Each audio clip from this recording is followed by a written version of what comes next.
আজকে রান্নাটা একটু সিম্পল, মানে সাদামাটাই করব বলতে গেলে, বেশি কিছু করব না। তো কারণ আজকে আমি আর হাজব্যান্ড খাবো, শাশুড়ি মা বাড়িতে নেই, তাই বেশি রান্না কিছু করব না। তাই গরমও পড়ে গেছে, তো হালকা পাতলাই ভালো লাগে রান্না বান্না।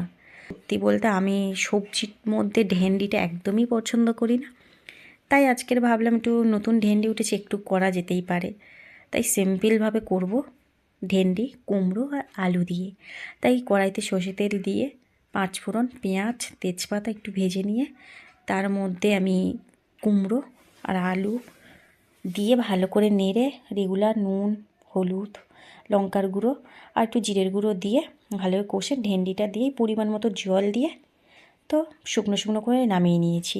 এইদিকে ভাতের মধ্যে আমি দিয়ে দিলাম 2টো ডিম আর আলু, আর একটা শুকনো লঙ্কা ছিঁড়েতে বিটকপি ভাজছে, আর ডালটা একটু ডাল করব। এদিকে আমার পুরোপুরি রান্নাবান্না কমপ্লিট। এবার ডাইনিং টেবিলে খাবারগুলো আমি রেডি করে নিলাম। তো আজকের আমার রান্না এই পর্যন্ত। আর ভিডিওটা কেমন হয়েছে সবাই বলো। আজকের মতো টাটা।